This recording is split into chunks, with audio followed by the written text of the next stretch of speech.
Assalamualaikum warahmatullahi wabarakatuh.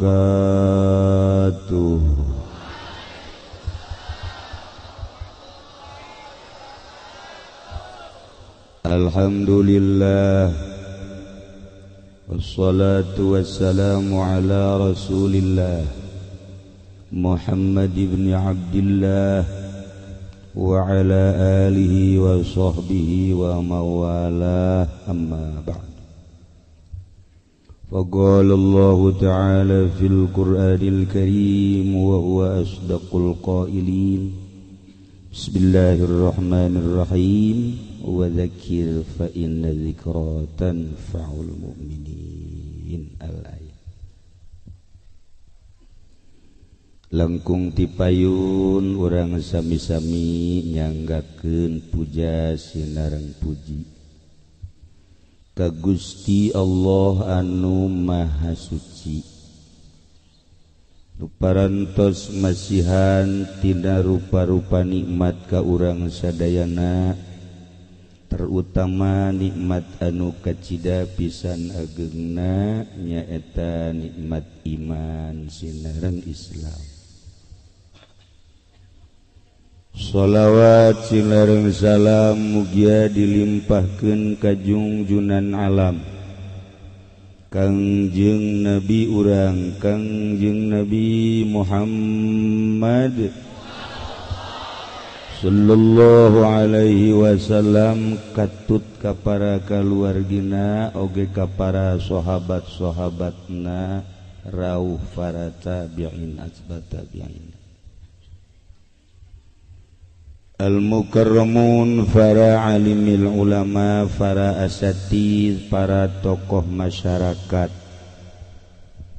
bil khusus ka kiai-kiai setempat anu dina saah ieu nuju ngalaksanakeun ibadah umroh. Mudah-mudahan anjeunna aya dina lungsur langsat, aya dina kasehatan, bisa balik deui ka dieu mawa anak Arab.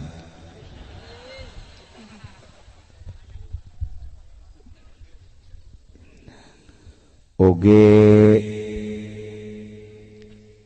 kadulur-dulur simkuring sauyut di dieu aya Abah Haji Iim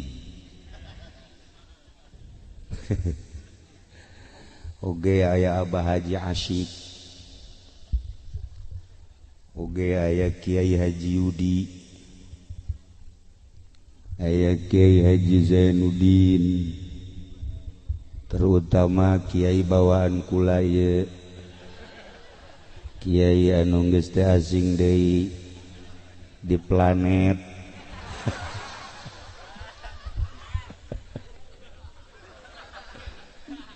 Alhamdulillah eksis terus lantaran pamajikanna geus teu butuheun.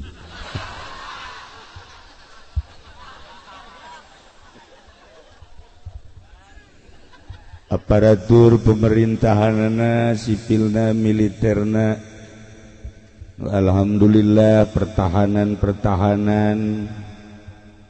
hukum, polisi, pertahanan, perang aya komplit. Kurang doakeun mudah-mudahan seluruh pertahanan dilindungi ku Gusti Allah Subhanahu wa taala.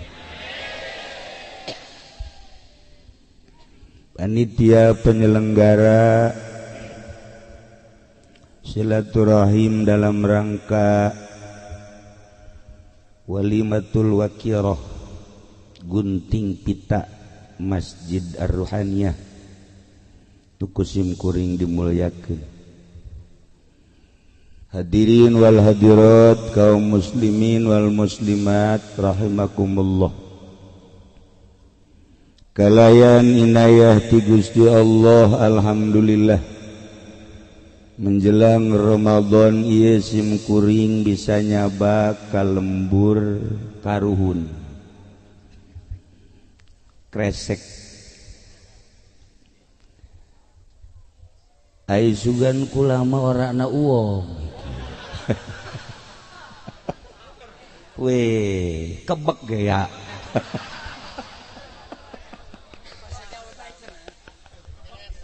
waduh masya Allah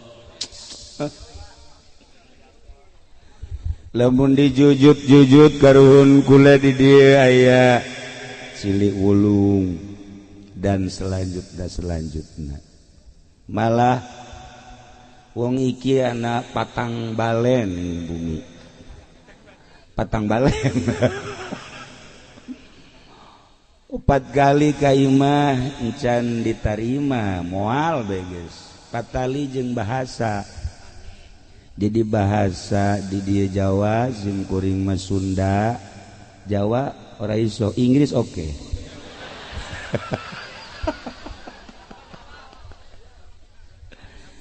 Batur kula bisa bahasa Inggris mana teh ya dua nu ieu mah ya dua yes jeung no ya lamun di jalan di tawaran dahar yes lamun mayat no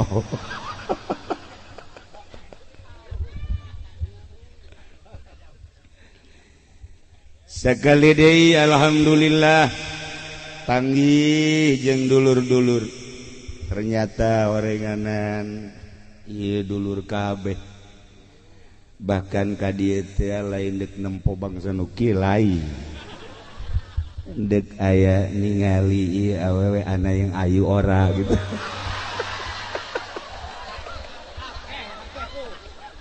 ya Allah atuh ja bosen nu kieu deui majang naon atuh nah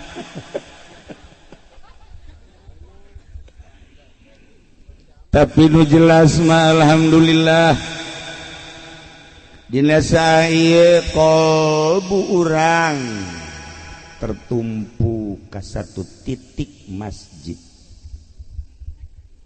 sebab masjid eta lain sambarangan bangunan ketika orang lewat aya merekan didinya kantor kepala desa eta dibangun nama sarua jeung ieu semen batu bata kesik dan lain sebagainya tetapi fungsina eta jang urusan pisetaneun lamun teu beres lamun beres atuh teu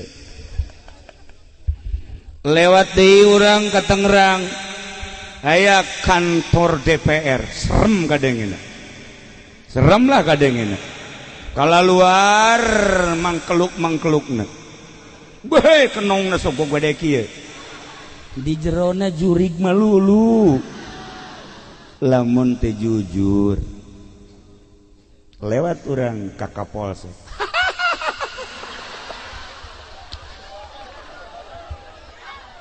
bangunanna sarua tina batu bata kesik semen besi dan lain sebagainya tapi eusina di jero ya Allah ya Rabbi setan bapana setan nu mabok aya di dinya nu zina aya di dinya nu maling aya di dinya anu nangkepna ge atuh moal teh setan keneh lamun lain setan moal bisa nangkep nah lamun urang neuleuh secara zahir tapi polisi loba nu jadi wali ye polisi loba nu jadi wali iya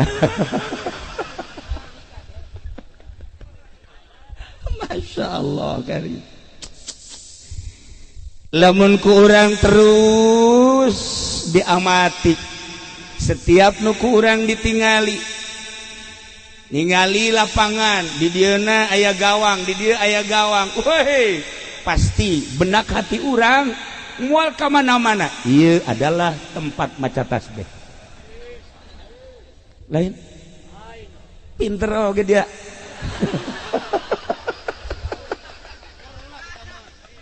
weh lagi lempeng ki pikirannya ge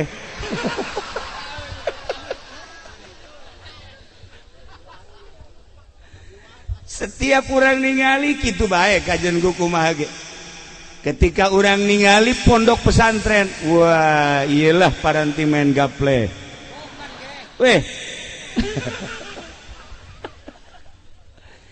pasti hafal kajian di kitu-kitu ge lain cek hata nurani teu bisa narima keaslianana ketika orang ningali sosok kiai ieu mah kiai lantaran make udang-udang make jubah cek masyarakat lain emang kunaon sering kapanggih di pendopo iku mah we boten kiai ge kuyai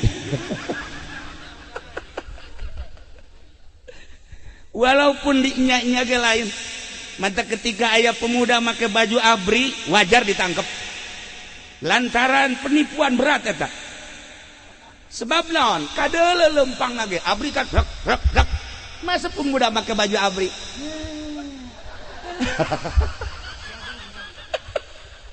kajauhan polisi jauhan lamun urang naik motor antara boga SIM jeung henteu bawa SIM jeung henteu kanyahoan ku polisi abri nyahoan ya ieu gadungan polisi nyahoan teu mawa SIM teu mawa STNK leuwih-leuwih kiai ahli ruhani ngeuli jelema keaslianna kajahoan kajenting ngaku kiai lain dia mah kajenting ngaku jawara lain dia mah jawara makan kicep lagi lede di polototan kieu bae jelema ngising dia jawara ngaranna nah iyalah patalia jeung Masjid Agung Ar-Ruhaniyah serem ngaranna ieu serem ngaranna luar biasa ieu Masya Allah kula ge kaget bareng ningalikeun tadi Masjid Agung Ar-Ruhaniyah apa pada iki saking orangnya iki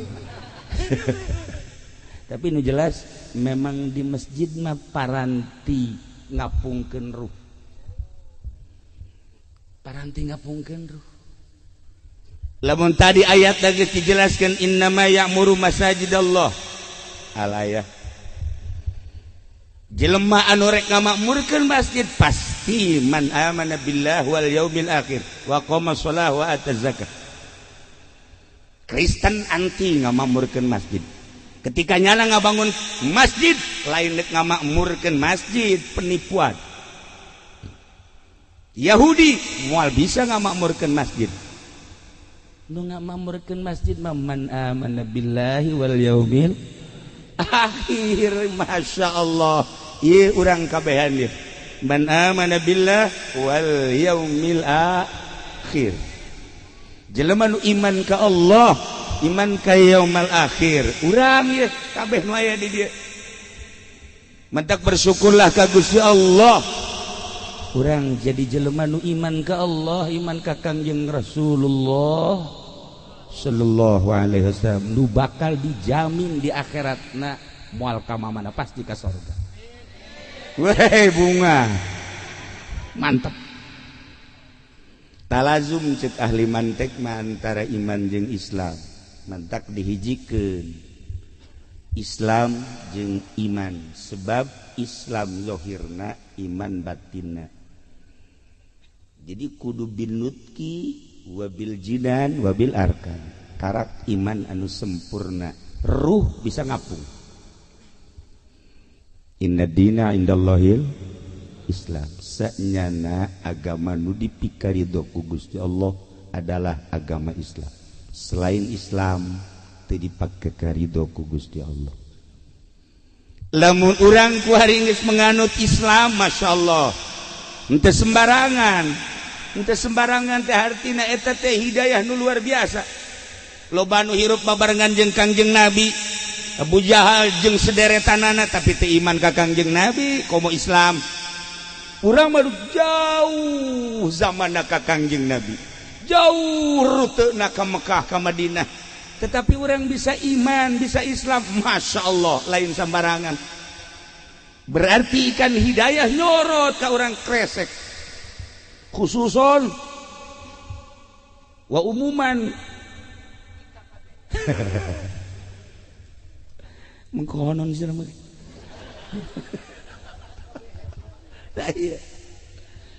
hidayah itu kos gitu mahal tapi murah tapi mahal cerita seputar hidayah sebulan yang lalu aya jelema mawa aki-aki ka imah begitu ditanya kukula dek naon ya Pak Kiai awewe nu mawana deui Pak Kiai ini mau masuk Islam dari mana dari Korea wah Ditanya aku kula, Bapak dari Koreanya sudah cilik gitu tah. Bapak Korea kanan orang-orang bahasa Indonesia. Ora iso. Asli bahasa Korea. Masya Allah kari. Jadi kukula ditanya siapa bisa nerjemahkan bisa dengan pakai ya orang Korea masuk Islam. Di Korea tanya honanawan barang datang ke Indonesia nyana boga pabrik di dia. Kemudian unggal sore unggal berang ngadenge azan baik.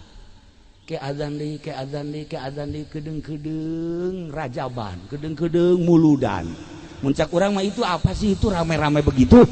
Bejakeun tak ku peterjemahna kitu. Oh iya, tapi hidayah asup Islam. Nu babaregan jeung Kangjeng Nabi malah dek ngabunuh Kangjeng Nabi. Hidayah seperti apa? Mantak urang lamun ngalawudu dibaca ku urang. Mimih urang nanaon Allahumma ij'alil ma'a tahura wal islama nuro. Hai Allah, muga Gusti ngajadikeun ieu cai suci nu bisa nyucikeun oge Islam anu bercahaya, dijadikan Islam sebagai cahaya. Berarti Islam teh aya cahayaan. Aya jelema Islam tapi teu bercahaya. Ditanya KTP nama, saya KTP na Samsudin. Matahari agama. Kan luar biasa Pak. Ngaranna ge Samsudin. Nu ieu hiji dia Komarudin. Masya Allah.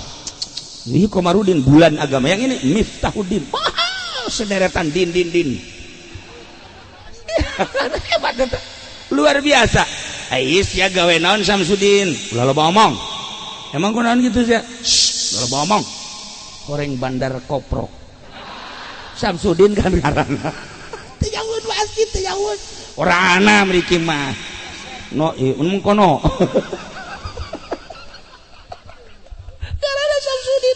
Itu kede Komarudin, itu kede Miftahuddin. Nah, ngaran makan luar biasa, KTP na luar biasa. Ngaranna sangat Islami, KTP na agama na Islam, tapi kulantaran henteu bercahaya, atuh malam ya'jalillahu lahum nur, pamalahu bin nur. Jelema nu henteu dibere cahaya atuh cahayaan. Eueuh cahayaan, ciri lah jelema Islam. Iman ke Allah tapi cahayaan teu meunang manggih jahe aja ngedalang meriki tenang saja. Abnormal. Nah ulah teu meunang dari jahe mentoel bujurna ieu mah teu ieu mah kawin biasa wajar. Kiai kawin teu ulah ngomong kai tenang ngelanan. Tuh nya dah teu meunang neuleu awewe aju kieu bae neuleu Quran mah heuai bae. A'udzubillahi minasyaitonir rajim. Bismillahirrahmanirrahim. Yasin wal Qur'anil hakim innaka. Tapi lamun neuleu awewe puy urang mana nya eta nya nomor SMS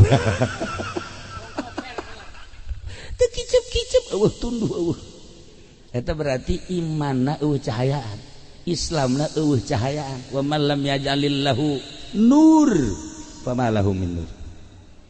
Neuleu masjid sarua bae henteu tertarik terhadap masjid, henteu tertarik terhadap pondok pesantren, henteu tertarik kepada aulia-aulia Allah, henteu tertarik kepada ulama-ulama.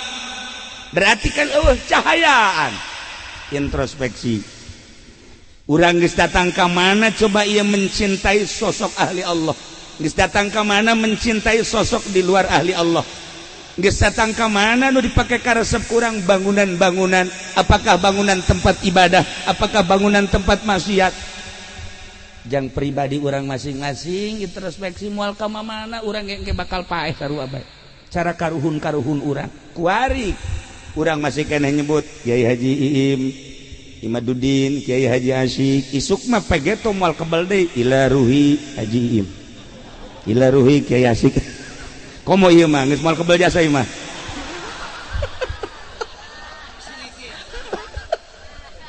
Atuh kan geus huisan kitu.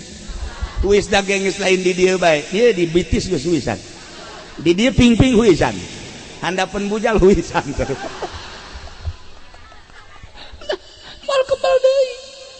Masya Allah Karim. Nah ieu cahaya urang geus datang ka mana? Ibadah lamun henteu aya cahayaan paling urang ibadahna kos budak leutik. Budak leutik ibadah teh wudu biasa, salat biasa, tapi lantaran budak leutik teu nyaho kana keagungan Gusti Allah. Biasa, salat biasa, kadang-kadang lalagaan teu nyaho kemahagungan Allah. Salat budak leutik. Wajar budak mah, urang anu geus dewasa teu nyaho kana keagungan Allah, kemahagungan Allah lantaran eueuh cahayaan. Naon bedana jeung salat budak leutik? Sarua. Kajun teh dipaksa-paksakeun geus salat teh lantaran teu nyaho keagungan Allah. Ya hese bae. Hideung mah hideung tarangna. Ieu ge buka hideung. Coba ge tarangna buka. Tapi lain urut sujud budug. Tuh, nyaho keagungan Allah. Maka seperti itu.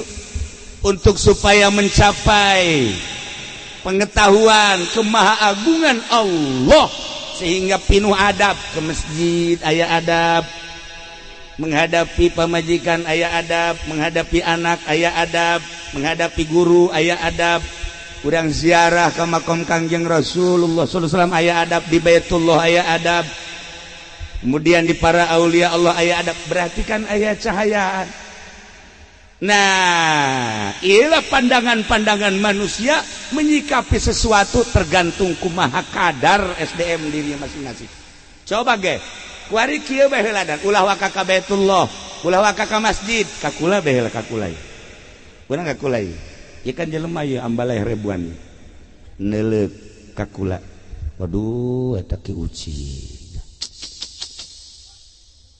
Lamun nu memandangna kandidat bisa henteu manehanna nanya digahet ku aing supaya jadi nu naik ka panggung kitu naon cari sih udah sok seureun. Nah bisa henteu kieu uji jadi jurkam lamun nu memandangna kandidat seperti eta. Lamun nu memandangna DPR waduh kieu uji kumaha kira-kira lamun diajak dukung mendukung pandanganna pasti kitu. Nah lamun anu memandangna orang susah kiuci ka dia bogaeun duit tantenya itu kan gitu. Mudah-mudahan nyana boga sugan bae kula kabere jelema susah itu kan memandangna kan kos gitu tah. Nah lamun jawara anu memandangna kiuci bisa pencan teh ya kira-kira diukna lain deui kan boga pencan jeung nu henteu bakal lain deui tunjak-tunjukna lain deui nyana geus kieu bisa henteu ya teh nangkisna lamun ti dieu kumaha lamun ti dieu kumaha eta jero jawara kan kos gitu tah. Nah lamun ente pamalingan sendal ki uji di mana nya ya? Pasti gitu. Menyikapi seseorang seperti eta, menyikapi sesuatu seperti eta. Lamun encan nyaho keaslianana nah seperti eta bae. Ketika urang henteu nyaho kana sesuatu dianggap zahirna bae kan ku urang, dipandang zahirna bae, mesti ieu didele zahirna bae bagus, anyar. Rumah ieu dipandang zahirna bae bagus, anyar. Rumah ieu bagus, ideal. Jelema ge sarua bae, oh ieu ideal, bagus. Urang zahirna bae, padahal lamun urang ningali hakikatna muringkak bulu. Kumaha nu mantak muringkak bulu? Apakah ieu bumi henteu ngomong ketika Allah menciptakan langit jeung menciptakan bumi? Cek Gusti Allah wahai bumi. Ku aing sia diciptakeun umur sia sekian miliar tahun. Tahun pertama, kedua, ketiga. Abad kahiji, kedua, ketiga dan selanjutnya bakal terjadi anu bumi geus dibejaan. Di berbagai daerah jeung berbagai negara, beliuna, gempana, banjirna, bumi geus dibejaan. Bumi paham selalu zikir ka Gusti Allah. Eureun-eureun bumi maca subhanallah bihamdihi subhanallahil azim subhanallah bihamdihi subhanallah. Tangkal kayu kabeh kurang mah kadele zahirna bae. Wah ieu bagus, wah ieu rindang, wah ieu mah buahan, wah ieu mah aya, wah ieu mah dibonsai dan lain sebagainya. Urang leuleuh zahirna bae, padahal tangkal kayu maca tasbih. Batu maca tasbih. Sehingga aya hiji nabi anu nyahoeun ka bahasa-bahasa alam, Kangjeng Nabi Sulaiman alaihi salam. Kanjeng Nabi mah bisa ngobrol jeung angin, bisa ngobrol jeung hewan, bisa ngobrol jeung batu, bisa ngobrol jeung manuk, bisa ngobrol jeung jin, bisa ngobrol jeung setan. Ieu mah kan ngabatur doang jeung kuti anak. Ngabatur mah ngabatur jadi ge sarua bae. Asal zarah bae haji bae. Ieu bangsana. Nu itu kuntilanak bikangna ieu lalakina. Nah, ieu kabeh kan ngomong. Lamun Kangjeng Nabi pernah nyokot krikil ku Kangjeng Nabi dikieukeun pada maraca tasbih subhanallah bihamdihi subhanallahil azim subhanallah bihamdihi subhanallahil azim dibikeun ke Sidina Abu Bakar Siddiq. Ya Abu Bakar dicekel ku Sidina Abu Bakar masih kene di leungeun Sidina Abu Bakar subhanallah bihamdihi subhanallahil azim dibikeun deui ka Sidina Umar masih kene kadenge subhanallah bihamdihi subhanallahil azim subhanallah bihamdihi subhanallah dibikeun ka Sidina Anas cekel ku Sidina Anas dikieukeun ku Sidina Anas ngabaged teu kadenge sorakna teu kadenge cek Sidina Anas Umar kok di aing mah teu ngomong coba cek Sidina Umar kadiekeun deui dikadiekeun deui subhanallah bihamdihi subhanallahil azim coba kadiekeun deui cek Anas dikadiekeun teu ngadenge ti Sidina Anas bae ge teu ngadenge terus ka belah dieu wah tuh komosi iki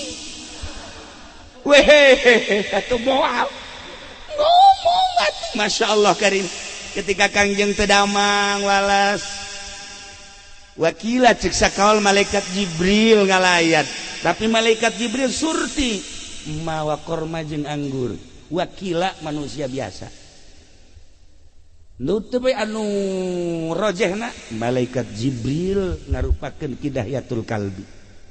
Assalamualaikum. Waalaikumsalam. Oh Jibril hafalin Kangjeng Nabi dipeluk ku malaikat Jibril bacakeun doa langsung calik telami malaikat Jibril mulih ngapung. Nah ieu anggur ku Kangjeng Nabi dicandak sageus dicandak rek dituang ku Kangjeng Nabi di dahar maca tasbih aya Sidina Hasan jeung Sidina Husain ngadengin Sidina Hasan subhanallah bihamdihi subhanallahil azim cek Sidina Hasan baca tasbih dibikeun ka Sidina Hasan ku Sidina Hasan masih kadenge keneh Sidina Husain masih ngadenge keneh dibikeun ka sahabat lain teu kadenge tergantung kumaha jelema-jelemana lamun kaitu naon ka Kangjeng Nabi Sulaiman alaihi salam kabeh bisa ngobrol jeung Kangjeng Nabi Sulaiman. Ketika Kangjeng Nabi Daud alaihi salam berangkat perang ngalawan Raja Jalut begitu berangkat batu ngomong wahai Daud bawalah kaula titipan Allah jepretkeun ku anjeun ka raja kula geus dititah ku Gusti Allah cokot berangkat deui ngomong deui batu ya Daud Iban bawa kaula ieu titipan Allah sok jepretkeun batu-batu ngomong ka Kangjeng Nabi Daud.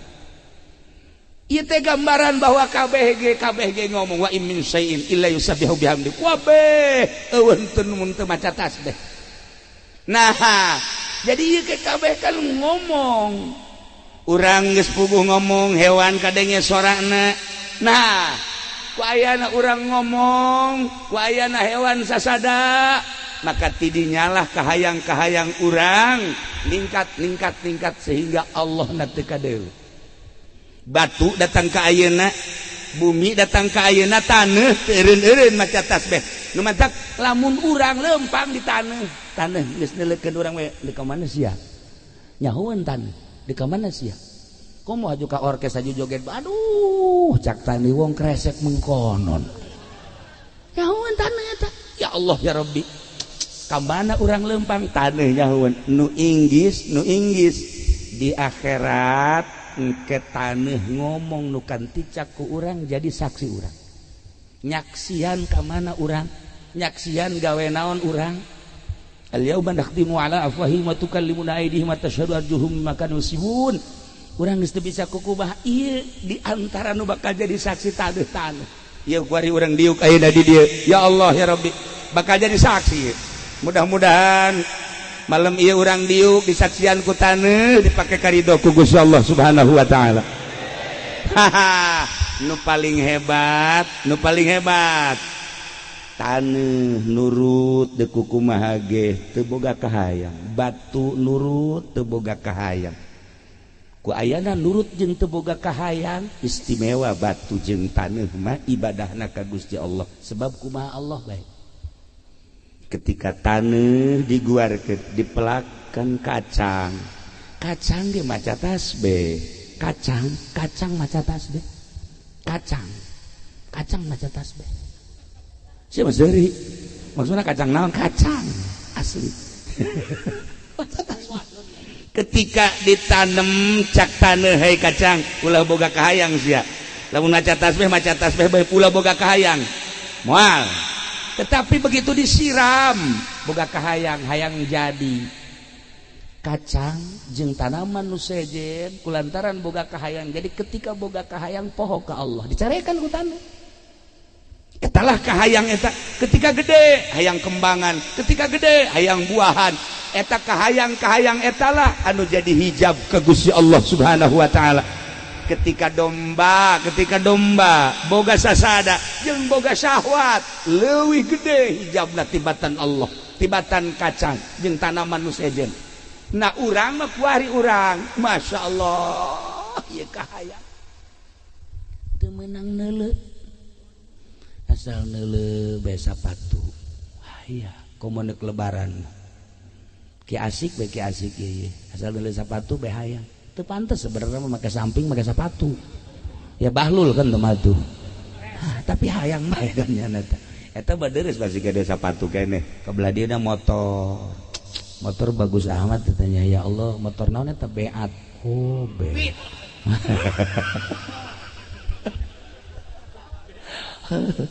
sabaraha duit ya sih nya datang ka dealer tanya teu bisa cash ku ari mah kudu kredit bae nah akhirnya kan kredit sedangkan kredit satu benda boga dua harga anu berbeda berarti kan riba kulantaran kahayang ya terus bae kurang dibeli dikredit leuki jauh ka Gusti Allah mulai hayalan anu didorong ku hawa nafsu hayang iyalah anu mantak ngajauhan diri urang ka Gusti Allah maka lamun urang ningali Masjid Agung Ar-Ruhaniyah ieu teh kapan untuk memantapkan ruh ka Allah lamun urang nyaritakeun ruh ieu awak sodar adalah ruh jismaniyah tatalina jeung ruh jeung jasad ketika masuk ke jero kolbu eta kakarak datang ka ruh rohani masih jauh ruh rohani urusanana pembersihan tentang zahir menuju ke batin mulai tina lelembutan kurang dibersihan lamun mampu kakaraklah datang ka fuad etalah kakarak ruh sultani mulai mantap didinya lamun nembus datang ka sir kakarak datang ka ruh qudsi bantak wali disebut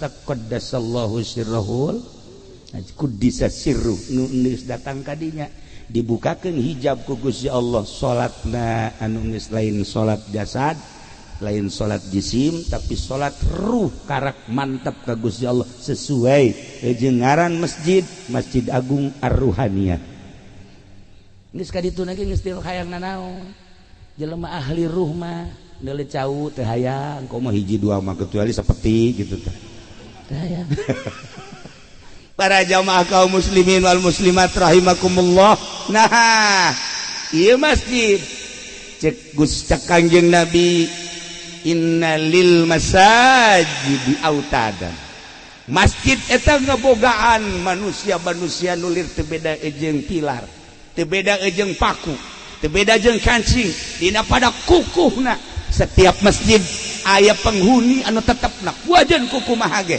ulah kaget etalah jelema anu dipake karidho ku Gusti Allah anu bulak-balik beurang ka masjid sore ka masjid ke balik deui ka masjid ke sore ka masjid deui eta lain sembarangan jelema ieu ge ieu tah mantak diajak bae ieu kan bulak-balik ka masjid bae masyaallah komo Jumaah mah datang ka kotak leungit kotak masjid leungit ternyata di imahnyana nah ieu bangsana ieu kos ge ieu dikeresek mah leuwih ti heula asalna mah Nah, para jamaah kaum muslimin wal muslimat rahimakumullah, iyalah masjid sakumaha tadi ngabogaan manusia didinya aya muadzin baheulana Bilal. Lamun hayang nyaho keistimewaan muadzin beusi teh nyaho Kangjeng pernah nyaritakeun kaki Bilal bahasa urang bae hayang nyaho keistimewaan jelema nu azan cek sahabat kantenan Gusti Rasul Bilal jaga di akhiratna beheungna bakal panjang. Muadzin eta beheungna bakal panjangna sakumaha ya Kangjeng Rasul? Panjang beheungnyana sapanjang suara nu kadenge ku jelema. Ai Ki Bilal sabaraha suara panjangna terakhir Ki Bilal suara panjangna sekitar 60 meter kadenge suarana. Kana teh karomah berarti.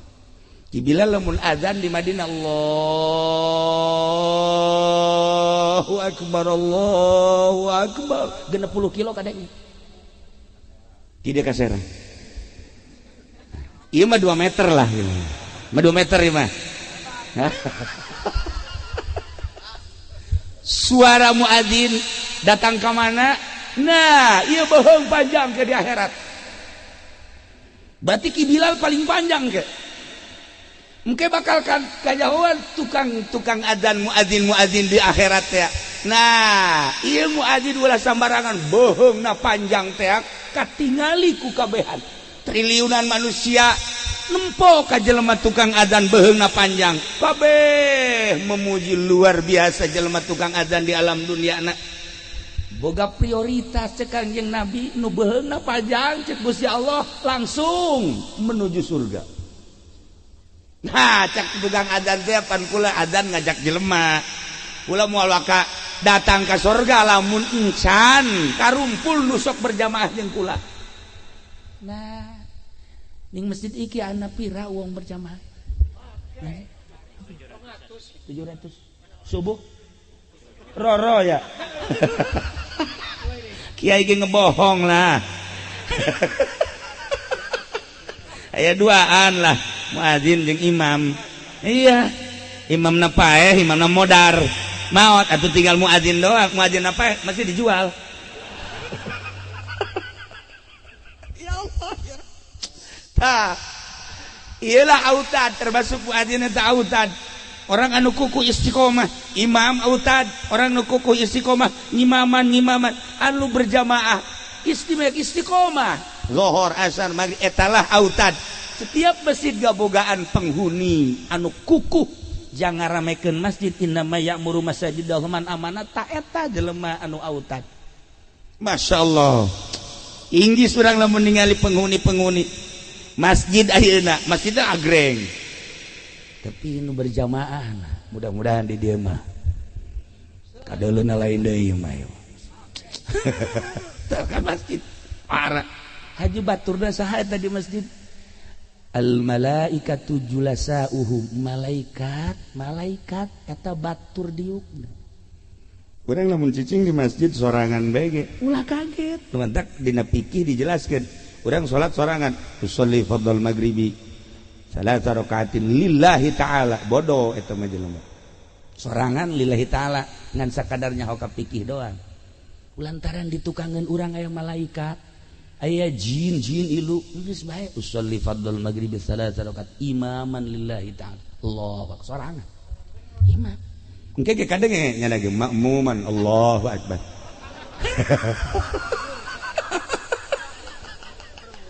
Engke ge gina cilek-cilek saha sih? Nu jelas mah seperti eta. Al malaikatu julasauhum, malaikat batur diukna. Masya Allah karim. Terus bae malaikat eta ka jelema anu istiqomah nyana ngabaturan, nyana naon kitu ngaranna naon kitu ngabaturan, ngabarengan, terus mapak, terus datang ka imah nganterkeun eta malaikat. Tugas malaikat anu sering manusia di masjid babaturanana jeung malaikat. Urang teu jaho. Mantap aya jelema kiai Kangjeng Nabi mah pan sok datang malaikat Jibril, malaikat Mikail jeung malaikat-malaikat nu sajen. Nabi-nabi kabeh didatangan di silaturahmi ku malaikat. Mun urang bisa teu? Ya bisa. Mun hayang nyaho ka malaikat ya gampang. Mun hayang nyaho ka malaikat pengaji pendi naik ke rage ka luhur, haju ngaragakeun maneh. Moal kebal ge ka panggi. Ka panggi jeung langsung jeung malaikat. Geus langsung dikubur moal kebal. Nah, para jamaah kaum muslimin wal muslimat rahimakumullah, mun urang hayang boga batur malaikat di masjid. Mantap. Urang wiridan ya, wiridan di imah. Misalnya wirid pelet. Misalnya. A'udzubillahi minasyaitonir rajim. Qala Yusuf li abiya batini raja asyara. Nah, beres bacana sekian. Allahumma layan qalba sarwiti kresek. Kamalayan tel hadi li Daud alaihissalam. Lamun hayang ijazah make sapi 2. Naik ijazah pelet sapi 2. Siji yang gede. Urang ngawirid pelet di imah angel kajadi. Tapi coba di masjid. Di masjid, masya Allah. Kakarak saputeran ge saputeran malaikat kan ngadengikeun. Oh, hayang melet. Malaikat ngambek. Kad urang makan teu nyaho ayeuna ieu. Henteu nyaho. Urang teh bagus jeung goreng malaikat teh nyahoeun.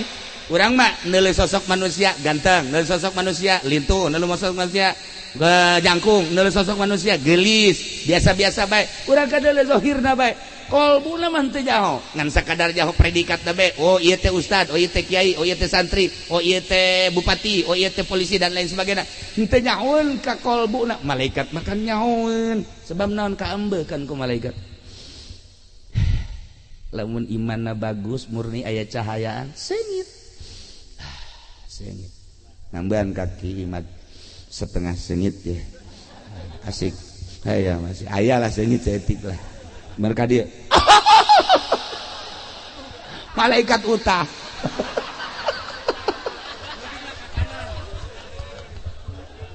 kaamba ku malaikat. Nah ieu Kangjeng Nabi nyaritakeun seperti eta. Urang maca sholawat, nah atuh kaambeun ku malaikat. Masya Allah wangi cek malaikat. Baca Quran urang henteu kudu kenceng-kenceng cara tadi, biasa bae ngegerleng peting urang maca Quran jam 2 jam 3. Ya Allah ya Rabb, malaikat sengit malaikat sengit. Urang maca zikir mah komo sengitna luar biasa. La ilaha illallah, la ilaha illallah. Cek malaikat Masya Allah mentak tiba-tiba orang lamun zikir peting illallah la ilaha illallah la ilaha illallah sengit sesengitan malaikat datang seperti eta lah sengit. Nah kira-kira malaikat lamun ngambean urang ya segiteun apa henteu ku urang bae mah ku urang bae aya naonan di jero kalbu urang. Berat ka Allah apa berat ka dunia? Berat ka akhirat apa berat ka dunia? Berat ka akhirat, berat ka Allah. Sengit bakal kaambeun ku malaikat. Berat ka dunia Allah naletik bau berarti. Nah, di masjid malaikat. Geus urang. Kaambeun nyahoeun malaikat.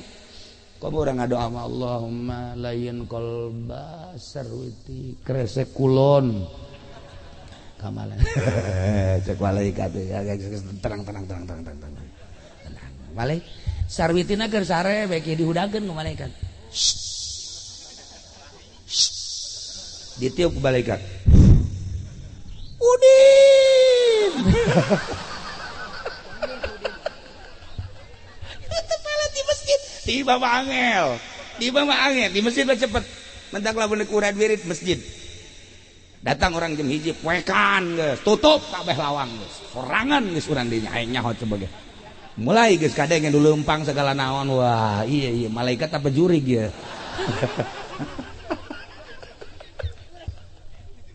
Para jamaah kaum muslimin wal muslimat rahimakumullah. Nah ieu urusan ruh. Salat lain awak maka bawa ku ruh. Mantak dina fikih diatur ketika orang salat sehat, nangtunglah. Ketika orang kurang sehat, salat lanjut diuk. Tuh masalah sapira awak. Ketika orang kritis, ngedeng orang sholat, nah awak bawa masalah, tapi ruh jalan terus ke Gusti Allah. Jalan terus ke Gusti Allah, terus baik. ketika geus teu bisa naon mata gunakeun ku urang mata bae salat mah teu bisa kicep kubur selesai gitu. Nah ieu awak mah sapira awak urang terlalu loba urusan awak dimumule ku urang awak teh gering saeutik dokter Masya Allah baju ku urang dirapih-rapih mana anu mantap ka diri urang mana anu ideal ka urang ieu jang ka undangan ieu jang ka kantor ieu jang ka pasar dan lain sebagainya dirapih-rapih awak mah tetapi ruhani ku urang teu pernah diurusan geus datang ka mana mengenal Allah ruhani urang. Nah sesuai jeung ieu Masjid Agung Ar-Ruhaniyah didik ruhani urang supaya wauheun ka Gusti Allah. Ngadidik ruhani lain di sekolah SD, SMP, SMA teu bisa ngadidik ruhani kos kitu. Ngadidik ruhani mah kudu di pondok pesantren. Di pondok pesantren ge di modern mah kurang mantep ngadidik ruhani, hanya sekedar ilmiah. Moal wau ka Allah secara mantep di pesantren modern mah kudu di pesantren salaf. Anu geus hubungan jeung dunia sekolah dan lain sebagainya hiji be Allah di pesantren salaf gitu wau ka Allah tu wau teu daekun wau nah ieu lamun nu wau ka Allah moal kagoda ku kaayaan situasi jeung kondisi moal lamun geus wau ka Allah mah moal kajian kumaha dipanggil ku bupati datang ngadoakeun teu hayang dibere panggil ku presiden datang doakeun malah yang dibere eta kakarak jelema mantep ruhanina padahal ieu mah boro-boro ku presiden tatangga ngundang ngariung mah teu diberkatan geus kieu bae goblok teh ku galedeg gitu ya Allah tuh belon tuh coba ya lu matak beralih ka yayasan ge hayang dunia salah ente cuman mengenal Allah kurang sekedar ilmiah mah enggak baik pinter bahasa Arab pinter bahasa Inggris pinter berbagai bahasa pinter lah paling jadi gaib gadituna tetapi jang ruhani ulah terkontaminasi mantap ka Allah ulah aya unsur-unsur urang lamun neangan tentang manusia nu mantep ruhanina sakabupaten Tangerang hese neangan sakabupaten Serang hese neangan sakabupaten Pandeglang hese kok kiai bisa jebutkan hese aya tanda kan jelema anu mantep ruhani mah teu sembarangan BHS kajen teuing dipikeun merek BHS na BHS bae kuari ye Atlas ganti ku merek BHS ieu sih kurang sih BHS apa lain sih ieu mah jaasana Atlas ieu mah ieu yang kamari nang pamer Imadudin nya nya mah tilok merek BHS pan Atlas bari ge Atlas bae ganti merek na ku Aljupri Atlas bae. Jadi kajahoan secara zahir kajian kukumai urang lamun ningali jas apakah ieu jas teh luar negeri apa jas dalam negeri nyaho urang. Ieu ya. Apakah ieu wall England atau lain kajahoan ku ahlina mah moal saliru. Ketika orang ningali di Maroko masyaallah jas baragus, di Turki jas baragus. Jelema ge garanteng.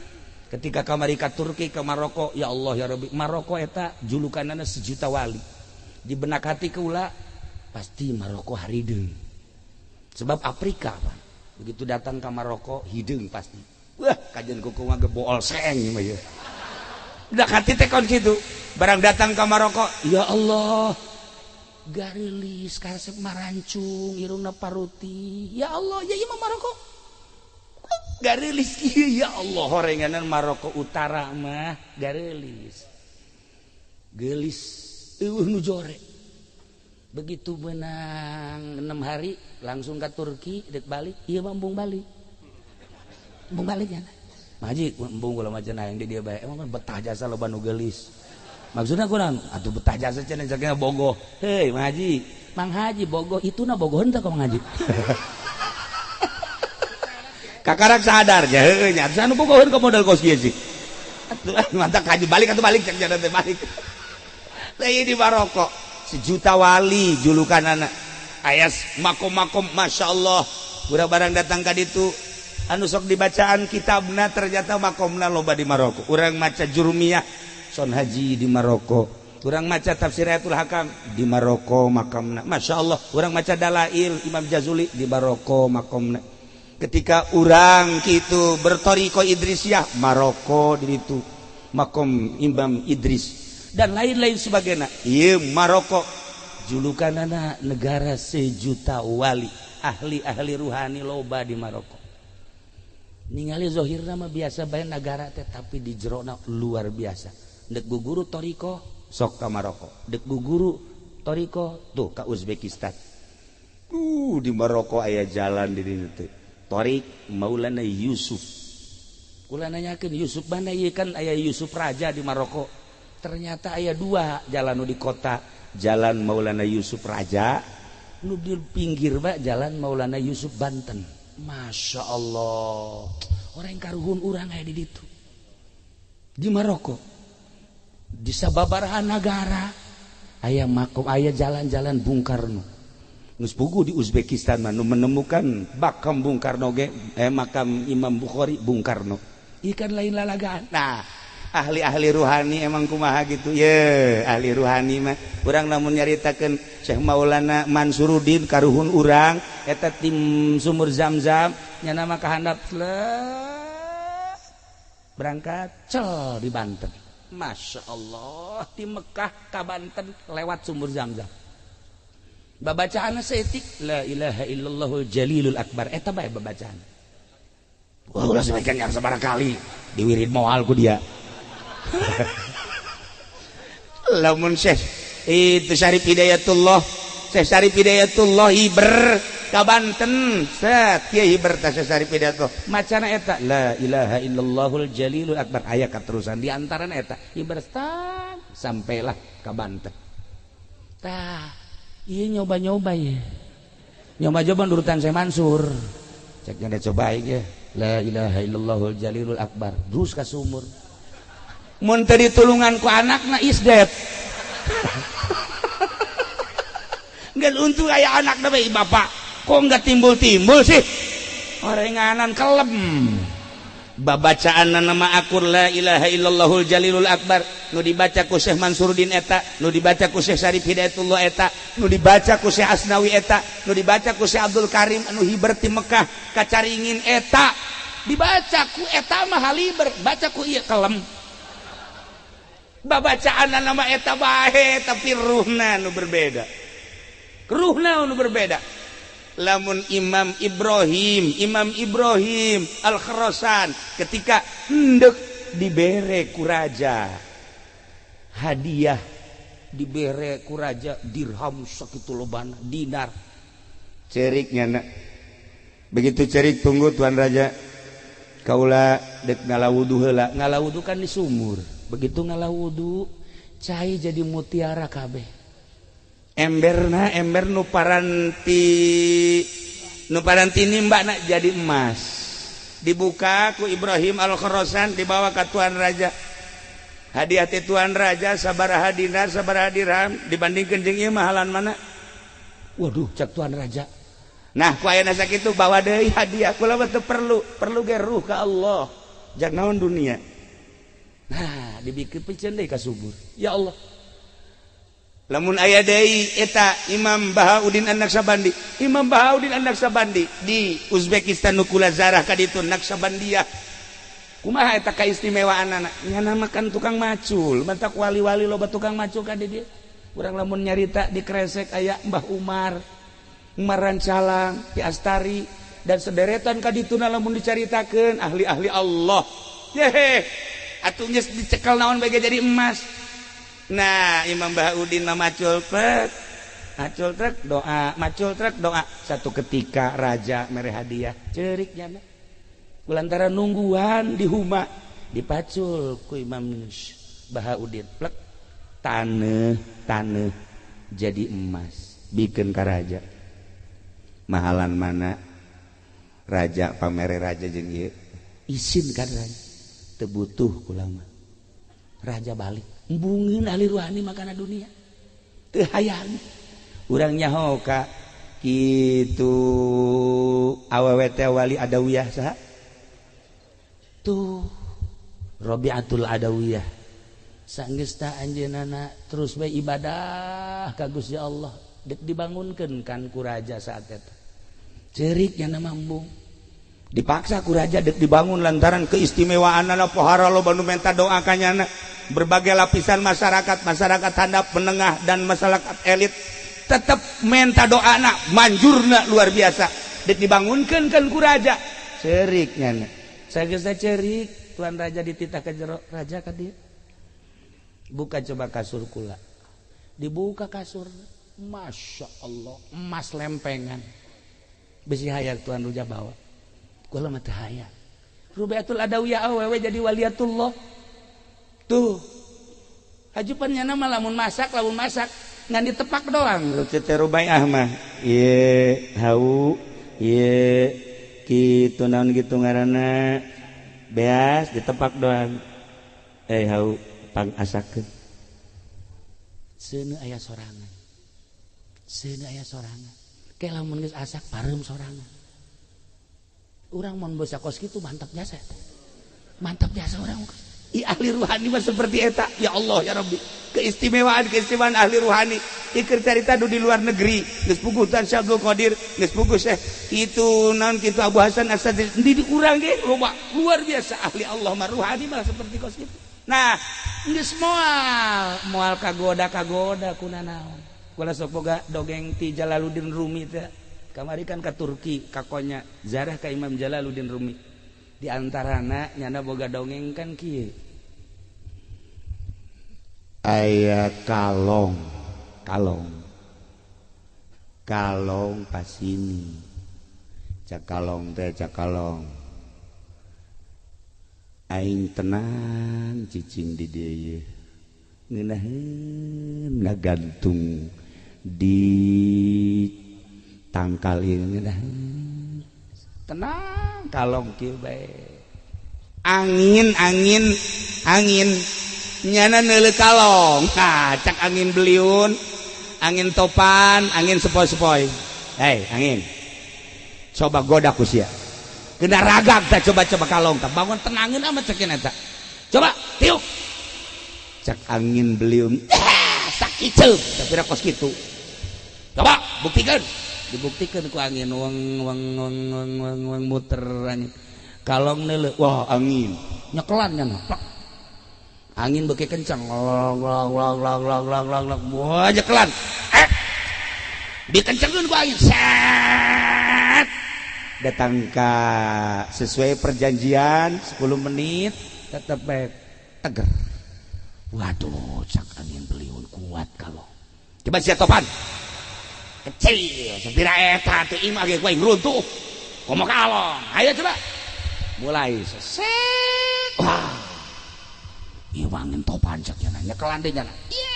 muranteng jangan beuki kenceng set nyana beuki buatkeun nangkep selesai 10 menit cek angin topan waduh luar biasa coba maneh sepoi tenang ku aing bae cek beliun teu bisa ngomong sia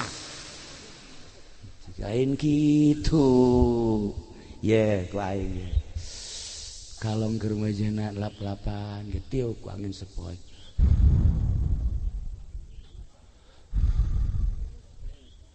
tiis perem nyana perem anu angin tiis perem nyana gue epak bae cak angin sepoi mantep kan ya Allah ya Rabbi luar biasa hebat kiai oh berbagai fitnah di lembur kuatnya berbagai kendala di pendidikan kuatnya ketika diberi angin sepoi di negara bingkisan pertama bingkisan kedua ngebangun sekolahan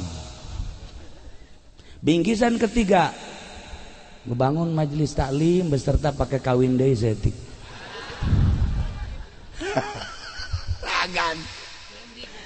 iya was aja mengkonon sira anak wonge ge weuy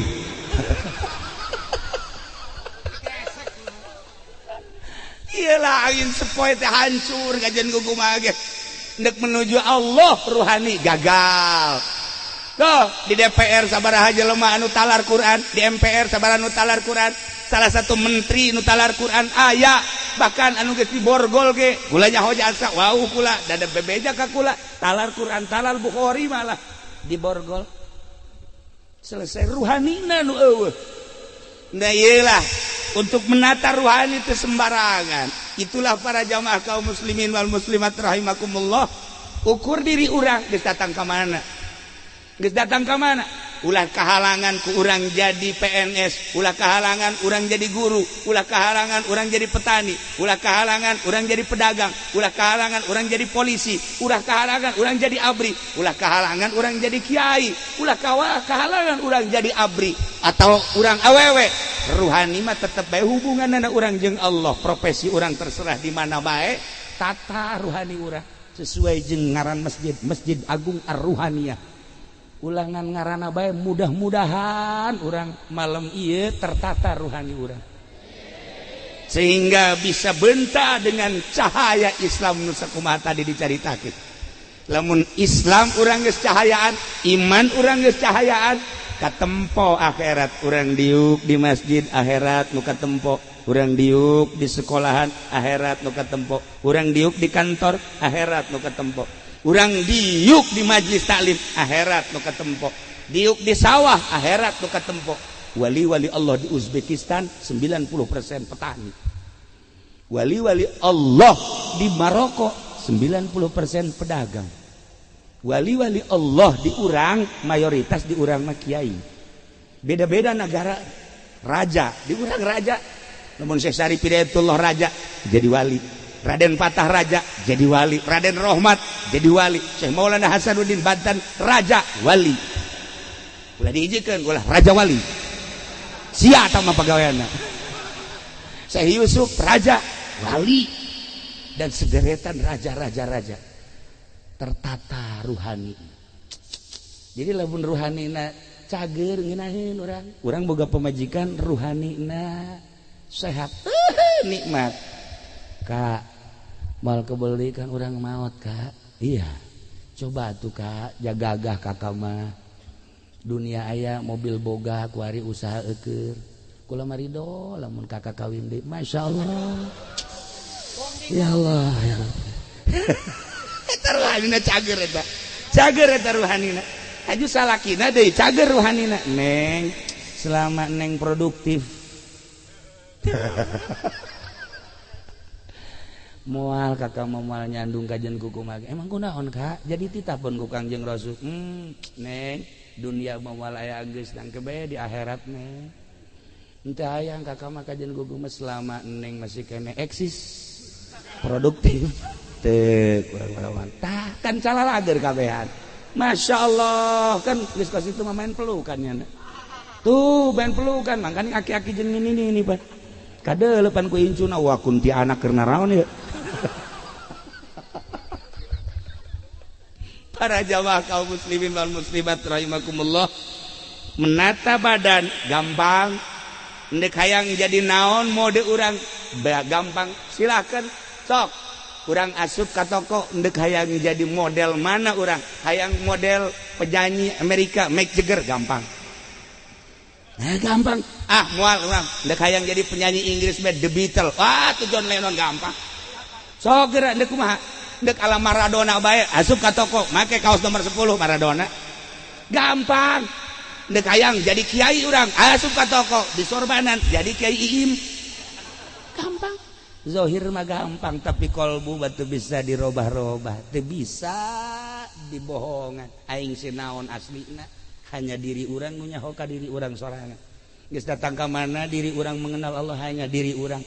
Ketika orang hayang mengenal Allah kenali diri orang nu sesungguhna loba keneh kabeuki apa henteu kenali diri orang loba keneh karesep apa henteu kenali diri orang setelah orang masih kena aya irodat jeung kahayang jauh orang jeung Allah ketika geus eueuh kahayang jeung irodat karak urang ner-neran menuju Allah Subhanahu wa taala sesuai jeung ngaran Masjid Agung Ar-Ruhaniyah ente endek membangkitkan ruhani coba ke masjid sorangan urang di masjid hayang nyaho datang ke mana kekuatan urang dipersilahkeun coba di masjid ulah komoy menghadapi Ramadan mun ente endek maca naon gitu ngaran sholawat ulah gancang-gancang abeh kaambeul ku malaikat nu seungit Allahumma sholli ala sayyidina Muhammad wa ala ali sayyidina Muhammad kama shallaita ala sayyidina Ibrahim wa ala ali sayyidina Ibrahim. Lamun dibaca ba'da salat 7, ba'da zuhur 7, ba'da asar 7, ba'da maghrib 7, ba'da isya 7, ba'da subuh 40. Hikmahna ieu mah hikmahna bakal dibukakeun jalan-jalan kemudahan terutama rezeki. Sok geura ya eta kula di abah eta mantep teu kula maca eta bae ieu mah diwirid kula geus dibabere sabarang tilok diwirid mantak susah bae rupna tilok diwirid nya nawe ieu kajenting kadang kos ge hutang ambalaya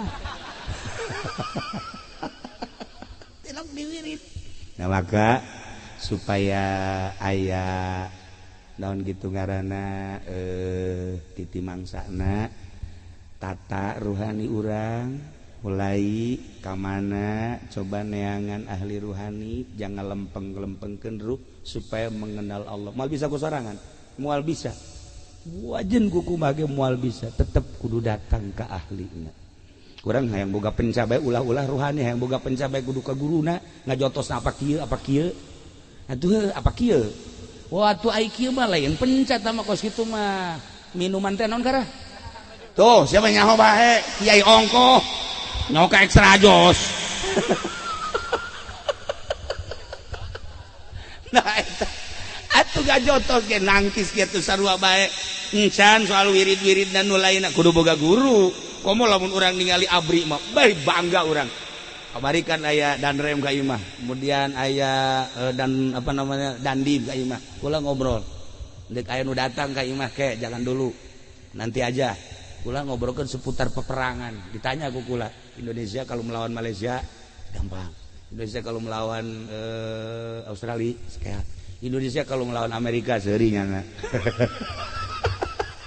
Pak Kiai bukan masalah kekuatannya kalau kekuatan tentara Indonesia dengan Amerika jauh lebih handal tentara Indonesia diakui dunia lantas yang parah biayanya Kiai udah gak usah terus tentara tahu dia itu nah kurang can terkondisi di Indonesia soal biaya lah iya ge ora ono namun kula sampai detil namun perang kekuatan orang ya Gus caritana kula banyak mun perang jeung Malaysia mun perang jeung eta kekuatan bukan dari fisikna dari biaya iyalah kelemahan negara orang. Nah, lamun diceritakeun kos gitu berarti kan ceritakeun tentang pengkondisian negara.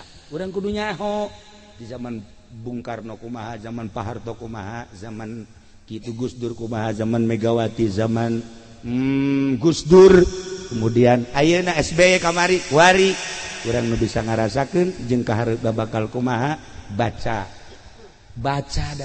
kalau Kangjeng Nabi titah membaca awalnya ikra orang membaca Quran baca hadis baca kitab baca negara boleh sampaikan ke acak-acakan ke kaharepna wallahu alam tejaho urang mah cuman titah membaca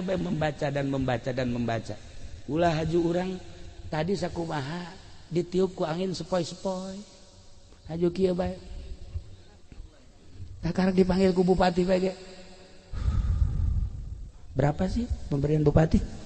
Jangan ketawa sih.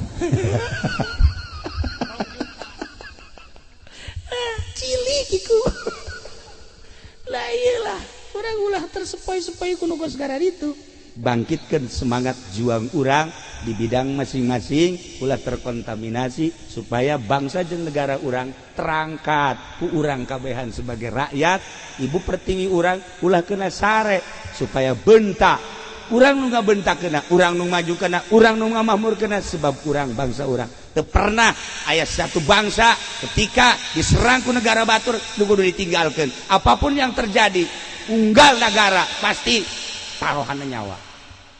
Kamu bangsa Indonesia wah bangsa Indonesia wah boro-boro negara tuh diperjuangkan kurang mah. Cewek baiknya cewek, neng nggak usah takut nyawa taruhannya. Baik, itil baiknya keluar kakos gitu. Atau kamu negara. Itulah para jamaah kaum muslimin wal muslimat rahimakumullah.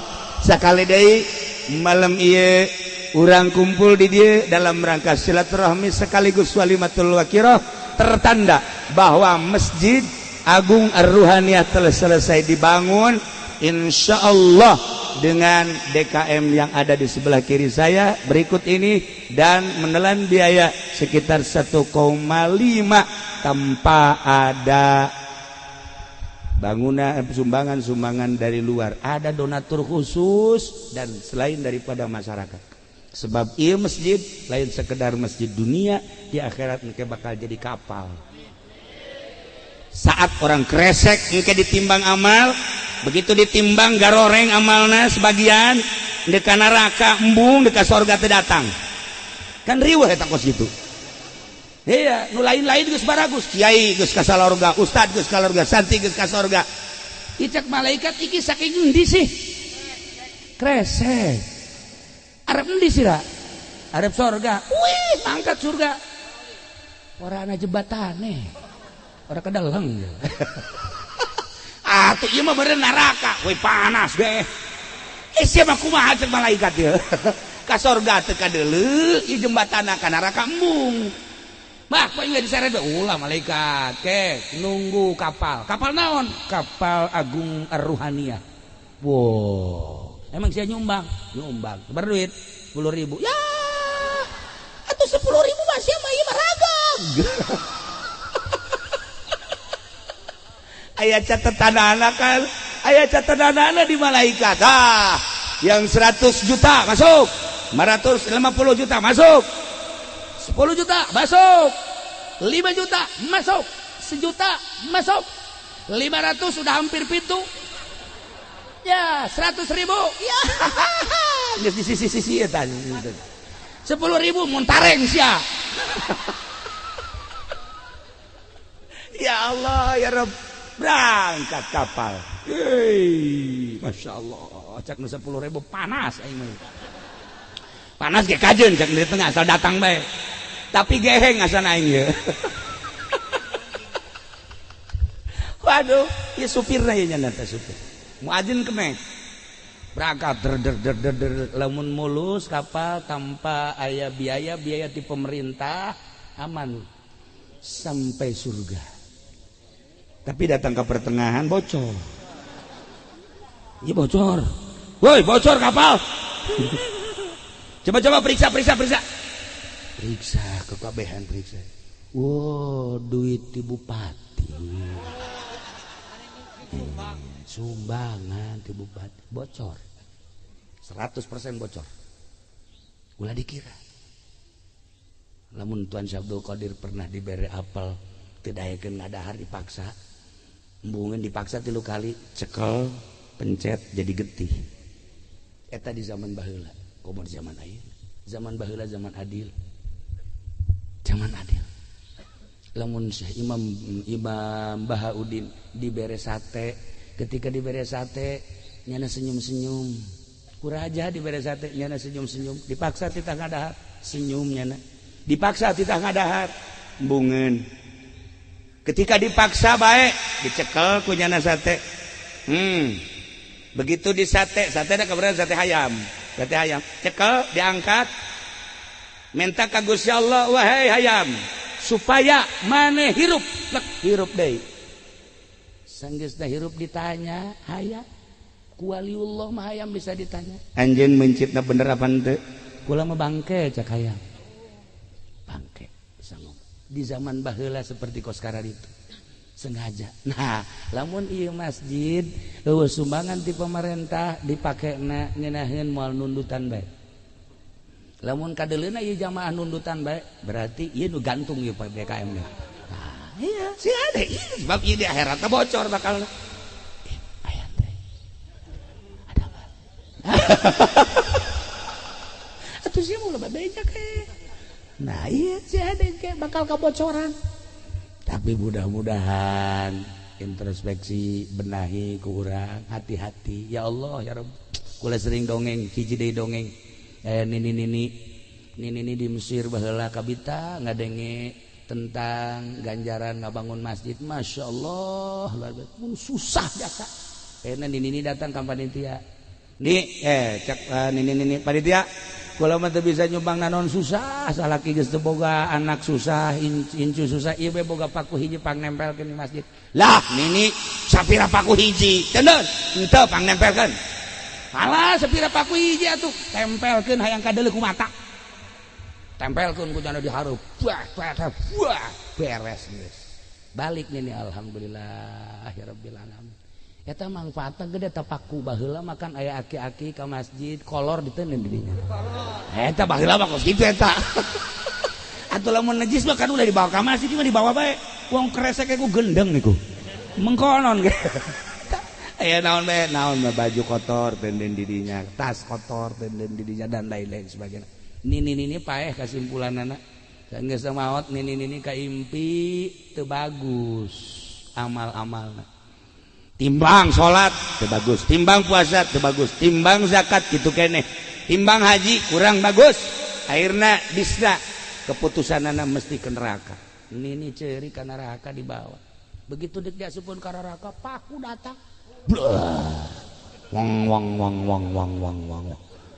cek malaikat saya paku wah ieu halangan lawang jang nini weh kula dijariakeun di masjid cek cenah nah teu bisa lewat dieu aya kula diganti lawang nu hiji deui ka dieu nih pasti di dieu mah pakuan paku eta pindah deui ngahalangan deui bae 7 lawang dihalangan ku paku kabeh nu mantak disebut aya nu ngabangun masjid mere paku bae hiji moal anggeus ya masjid lain cerita paku hiji tetapi hiji bae ge manfaatna anu luar biasa komo deui anu 10 sak komo deui anu satre komo deui anu ratusan juta kabita anu luar biasa mantap ketika aya anu ngabangun masjid daftarkeun diri urang daftarkeun ya ka Allah daftarkeun ulah ka panitia mah peureum-peureum bae cara ieu tah nya mah mere bae ka panitia tah 100.000 nyokot di kotak 500 Masya Allah para jamaah kaum muslimin wal muslimat rahimakumullah supaya kagambar kahirupan urang melalui kolbu urang jeung ruhani urang ternyata horenganan anu ibadah lain awak mah kabawa ku ruhani urang bagus awak kadeulna bagus ruhani urang goreng awak kadeulna goreng maksud bagus jeung goreng sesuai jeung aturan Allah jeung henteuna itulah para jamaah kaum muslimin wal muslimat rahimakumullah sekali deui Masjid Agung Ruhaniyah malam ieu diresmikeun disaksian ku sekian ribu manusia bahwa masjid ieu benar-benar telah selesai dan siap untuk dipakai menuju surga Allah Subhanahu wa taala. Mudah-mudahan masjid ieu diberkahkeun ku Gusti Allah. Mudah-mudahan anu ngeusieuna ge pinuh ku barokah, dibere istiqomah ngeusianana tur bener-bener menuju Rabbul Alamin. Urang nu hadir di dieu mudah-mudahan diberi istiqomah ibadah ka Gusti Allah. Alhasil akhir hayat urang husnul khotimah leuwih-leuwih nu ngajariahkeun tanah ieu.